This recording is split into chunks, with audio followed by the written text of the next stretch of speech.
Hello guys, இன்னைக்கு நம்ம பார்க்க போகிறது ப்ளூ லாக் சீசன் 1 எபிசோட் 14 தான் இந்த வீடியோவில் பார்க்க போகிறோம். நான் எப்பவுமே சொல்கிறதா, உங்களால் முடிஞ்ச லைக் பண்ணி ஷேர் பண்ணி சப்ஸ்கிரைப் பண்ணிடுங்க. நீங்கள் சப்ஸ்கிரைப் பண்ணாதான் என்னால் சேர்ஃபுல்லாக டெய்லியுமே வீடியோஸ் போட முடியும். அதனால் சப்ஸ்கிரைப் பண்ணிடுங்க. என்னோட வாய்ஸ் ஓவரில் ஏதாவது மிஸ்டேக் இருந்தாலும் சொல்லுங்கள், அதை நான் சரி பண்ணிக்கிறேன். சரி வாங்க, இன்னைக்குள்ள நம்ம வீட்டுக்குள்ளே போகலாம். இன்னைக்கு நம்ம பார்க்க போகிறது Blue Lock season 1 episode 14. Red team ஜெயிச்சதுனால அவங்க டீம்லேருந்து பாச்சீராவை எடுத்துகிட்டு போயிடுறாங்க. நீ நான் வேணும்னு நினைச்சினா என்ன அவன்கிட்ட இருந்து ஜெயிச்சுட்டு கூட்டிட்டு போ ஈசகி அப்படின்னு சொல்லிட்டு பாச்சிரா போயிடுறான். இனிமேல் நான் எனக்குள்ள இருக்க மான்ஸ்டர் சொல்றதான் கேட்க போறேன் அப்படின்னு சொல்லி பாச்சிராவும் போயிடுறான். இப்ப தோத்தவங்க எல்லாரும் வந்து வெயிட் பண்ற ஹால்ல இருக்காங்க. நம்ம தான் இங்க ஃபர்ஸ்ட் வந்திருக்கோம் அப்படின்னு நாகி சொல்றான். அங்க பிரேக் ரூம் இருக்கு, அங்க போய் நம்ம பிரேக் எடுக்கலாமா அப்படின்னு நாகி கேட்கறான். ஸ்ட்ரைக்கரா இருக்க தகுதி இல்லாத ஆளு இருக்கணும், அங்க நான் சும்மா தான் நின்றுட்டு இருந்தேன் அப்படின்னு சொல்றேன். நாகி சொல்றான், நீ தான் ஒரு கோல் போட்டிரா அப்படின்றான். நான் ஒரு ஸ்ட்ரைக்கரா இருக்கிறதுக்கே தகுதி இல்லாதவன் அப்படின்னு ஈசகி சொல்றான். நான் உன் கூட வந்தது டீம்ல இருந்தா என்னால ஸ்ட்ராங் ஆக முடியும் தான், நீ அழகும் போது தோல் கொடுக்கறதுக்கு இல்ல அப்படின்னு நாகி சொல்றான். அப்படின்னா ரியோ கூட போய் இருந்துக்கோ, எனக்கு ஃபுட்பால் விளையாட தெரியாது, நான் என்ன பண்றது அப்படின்னு நாகிக்கிறான். ரியோ இல்லாம ஒன்னாலே ஒண்ணும் பண்ண முடியாதுல அப்படின்னு கேட்கும். நீ மட்டும் என்ன பாச்சிலே இல்லாம ஒன்னாலே ஒண்ணும் பண்ண முடியாதுல அப்படின்னு சொல்றான். ஆமா அப்படின்னு சொல்றான். அவன் இல்லாமே நான் கோல் போடுவேன் அப்படின்னு ஈசை சொல்றான். ஒரு ப்ளூ லாக்கு இதை தான் எதிர்பார்க்குறாங்களோ அப்படின்னு நாகி கேட்குறான். இதற்கு 11 பேருமே நம்மளுக்கு பாஸ் பண்ணுவாங்க, ஆனால் இந்த 3 பேர்ல நம்மளா இண்டிவிஜுவலாக தான் கோல் போடணும். ஆமாம், ஆப்போசிட் டீம்லேயும் அவங்க 3 பேருமே தனித்தனியாக கோல் போடுற அளவுக்கு ஸ்கில்டாக தான் இருந்தாங்க அப்படின்னு இவங்க 2 பேரும் யோசிக்கிறாங்க. அப்போ அங்கே தோத்து பாரவ் அங்கே வரான். நம்ம 2 பேரும் சேர்ந்து அடுத்த ஸ்டேஜுக்கு போவோம் அப்படின்னு இவங்க 2 பேரும் போட்டுக்கிறாங்க. அப்போ பாரவ் அங்கே தோத்துட்டு வரான். நீ இங்கதான் இருக்கியா டாங்கி அப்படின்னு கேக்குறான்.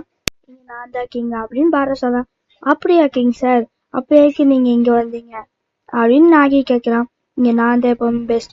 ஓ அப்படியா, நான் உன்னை தோக்கடிச்சு நான் என்ன சர்வெண்டா மாத்திக்கிறேன் அப்படின்னு நாகி சொல்றான். சண்டை போடாதீங்க guys அப்படின்னு ஈஸிக்கு சொல்றான். 21st அப்புறம் மேட்ச் வச்சுக்கலாம் அப்படின்னு நர்கையா சொல்றான். இவன் நர்கையா செலக்ஷன் 1 எங்கூட இருந்தான் எங்க டீம்ல அப்படின்னு சொல்றான்.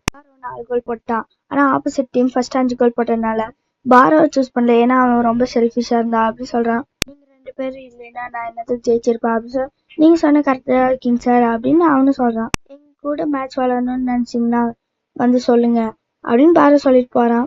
இப்ப ரெஸ்ட் ஏரியால தான் காமிக்கிறாங்க. எப்ப வேணா ப்ளூ லாக் மேன் கூட போய் ப்ராக்டிஸ் எடுத்துக்கலாம்.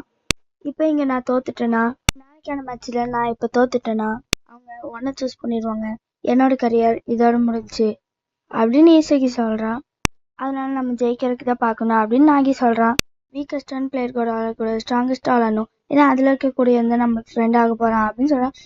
நாகி பேசிட்டு அட்டென்ஷன்ல அவன் தூங்கிடுறான். நாளைக்கான மேட்ச்ல எப்படியா ஜெயிக்கணும் அப்படின்னு ஈஸியா நினைக்கிறான். இப்போ ஃபுட் கோர்ட்ல தான் காமிக்கிறாங்க. நாட்டோ பிக்கிள்டு ரேடிஷ்மா அப்படின்னு நாகி பாக்குறான். எனக்கு இது பழகிடுச்சு அப்படின்னு ஈஸிக்கு சாப்பிட்றான். எல்லாத்துக்கும் இதே கன்ஃபியூஷன் தான். வீக்கஸ்ட் ஆப்போனன்ட் கூட விளாண்டோம்னா அதுல இருக்கக்கூடிய நம்ம அடுத்த ஸ்டேஜுக்கு போகணும், அதனால நம்ம பார்த்து விளாடணும், அதுல நம்ம தோத்துட்டாலும் நம்ம கரியர் முடிச்சு அப்படின்னு ஈஸியாக நினைக்கிறான்.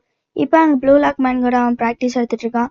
அவங்க 3 பேரையும் நான் எப்படி தோக்கடிக்கிறது அப்படின்னு ஈஸியாக வச்சுட்டு இருக்கான். அப்போ அங்கே நர்கையா வந்துட்டு, நான் நினைச்ச ஈஸிக்கு நீங்க தான் இருப்ப, இப்போ நம்ம 2 பேருக்குமே ஒரே முடிவு தான். இப்போ நம்ம விளாண்டோன்னா நாங்க ஜெயிச்சிட்டோன்னா நான் என்ன சூஸ் பண்ணுவேன்னா அது நாகி தான். அதுவே நீங்க ஜெயிச்சிட்டீங்கனாலும் நீ என்ன சூஸ் பண்ணுவீனா அது பாரோ தான். அதனால நம்ம 2 பேருமே ஒண்ணுதான், அதனால வா விளையாடலாம் அப்படின்னு நர்கையா கூப்பிடுறான். ஈசகியோ ஆமா எனக்கும் அதுதான் வேணும் அப்படின்னு சொல்லி இவங்க 2 பேரும் மேட்சுக்கு ஒத்துக்கிறாங்க. நம்ம ஹீரோ டீமுக்கும் நர்கையா டீமுக்கும் மேட்ச் கன்ஃபார்ம் ஆகுது. பாரோ தோக்கடிக்கிறதுக்காக நாகிட்ட ஹீரோ ப்ராக்டிஸ் பண்ணிட்டு இருக்கான்.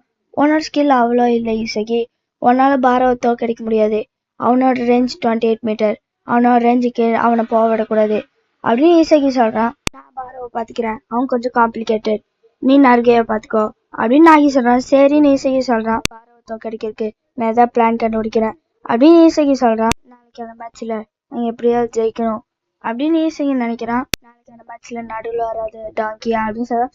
ஓகே கிங் அப்படின்னு அவன் சொல்றேன். நர்கையாட்ட ஒரு சாம் இருக்கு, நான் எப்படியாவது நாளைக்கான மேட்ச்ல ஜெயிக்கணும் அப்படின்னு எல்லாரும் சொல்றாங்க. எனக்கு சர்வெண்ட் ஆக்குறா அப்படின்னு நாகி சொல்றான். நான் உன்னை சர்வெண்ட் ஆக்குறா அப்படின்னு பாரவ சொல்றான். நர்கையா நான் உன்னை ஜெயிக்கிறது தான் பாப்பா, நான் ஃபுல் ஸ்ட்ரென்த்தோட விளாடு அப்படின்னு சொல்றான்.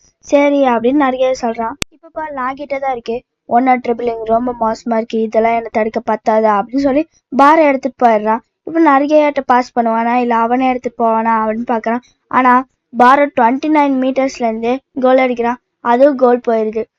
நாங்க மட்டும் எவல்யூஷன் ஆகல, இவனும் எவால்வ் ஆயிருக்கான் அப்படின்னு ஈசகி பாக்குறான். என்னால நர்கையா கூட தாண்ட முடியலையா அப்படின்னு ஈசகி பாக்குறான். இப்ப நாகிட்டையும் பாஸ் பண்ற மாதிரி இல்ல. ஆனா நாகி எங்கிட்ட பாஸ் பண்ணு, நான் பாத்துக்கிறேன் அப்படின்னு நாகி சொல்றான். இப்ப அவனுக்கு பால் போகுது. என்னோட வெப்பனே பால் கண்ட்ரோல் தான். நான் பாலை கரெக்டா கண்ட்ரோல் பண்ணுவேன். இவன் எங்கிட்ட இருந்து ட்ரிபிளிங்ல எடுத்துட்டு போயிருக்கலாம், ஆனா நான் பாலை கரெக்டா கண்ட்ரோல் பண்ணும், இதுதான் என்னோட ஃபார்முலா அப்படின்னு சொல்லி நாகி தனக்கு தானே பாலை பர்ஃபெக்டா பாஸ் பண்ணி அவன் கோலை போடுறான். ஈசகியில பார்த்துட்டு இந்த ஃப்ராக்ஷன் ஆஃப் செகண்ட், இந்த கொஞ்ச நேரத்துலயே நாகியோட அவன் 1-on-1 ஜெயிக்கிறதுக்கான ஃபார்முலா கண்டுபிடிச்சிட்டானா அப்படின்னு ஈசகி பாக்குறான். எனக்கு மட்டும் பாஸ் பண்ண அப்படின்னு நாகி சொல்றான். பாஸ் பண்ண அப்படின்னு நர்கே சொல்றான். நானே தான் கோல் போடுறேன் அப்படின்னு சொல்றான். ஆனா ஈஸியா ஈசகி வந்து பால் எடுத்துட்டு போயிடறான். எனக்கு பாஸ் பண்ணு அப்படின்னு நாகி சொல்றான். நாகி அவனுக்கு 2 பேர் டிஃபெண்ட் பண்ண இருந்தாலும் அவன் பாலை பர்ஃபெக்டா கண்ட்ரோல் பண்ணி கோல் போட்டுருவான். அதனால நான் அவனுக்கு பாஸ் பண்ணும் அப்படின்னு நாகிக்கு அவன் பாஸ் பண்றான். அதே மாதிரி நாகி கரெக்டா கண்ட்ரோல் பண்ணி 2வது கோலையும் அவன் போட்டுறான். இப்ப நாகி டீம் 2ல இருக்கு, பாரோ டீம் 1ல தான் இருக்காங்க. நாகியோட ஃபார்முலா கண்டுபிடிச்சிட்டான். நான் இன்னும் ஃபார்முலா கண்டுபிடிக்கல அப்படின்னு சொல்ற. இதுக்கு மேல என்ன பொறுமையா இருக்க முடியாது அப்படின்னு ட்ரின் போட்ட மாதிரியே மிட் ரேஞ்சில இருந்து கோல் போடுறான். இவனும் கோல் போட்டுருவானு பார்க்கும்போது கோல் போட. ஆனா இப்ப கிட்ட பால் போயிடுது. பாரோ கிட்ட வந்து கோல் போடுறான். அதே இப்ப கோல் போயிடுது. இப்ப ஈக்குவலா இருக்காங்க. நம்ம 2 பேரும் ஒரே மாதிரிதான் ஈசகி. நம்ம யார்கிட்ட பாஸ் பண்றது தான் முக்கியம், அவங்கதான் கோல் போட போறாங்க. எனக்கு தெரியும் ஈசகி, நம்ம டீம்ல இருக்கிறதுலே நீ தான் இருக்கிறதுல வீக்கஸ்டான பிளேயர். அதனாலதான் நான் உங்க கூட மேட்ச் போட ஒத்துக்கிட்டேன். நீ தான் வீக்கஸ்ட் பிளேயர், அதனாலதான் நான் உங்களோட மேட்ச் போடுறதுக்கு ஒத்துக்கிட்டேன். ஏன்னா உன்னை என்னால ஈஸியா தோக்கடிச்சிட முடியும் அப்படின்னு ஈசகி பாக்குறான். என்னால நர்கையாவை கூட தோக்கடிக்க முடியாதா அப்படின்னு ஈசகி ஷாக் ஆயிடுறான். இப்ப பாரோ நர்கையாட்ட பாஸ் பண்றான். இவன் எப்படி எனக்கு பின்னாடி போனான்? ஓ ஆமால, இவனோட வெப்பனே எனிமிஸ்க்கு தெரியாமையே எனிமிஸ்க்கு பின்னாடி போறதா. இப்ப ஷாக் ஆயிடுறான்.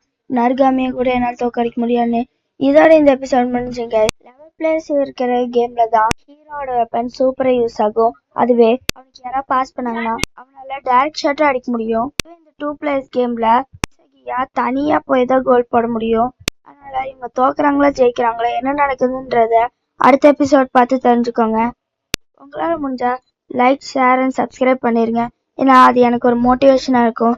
ஓகே, நெக்ஸ்ட் எபிசோட்ல பார்க்கலாம். பாய்.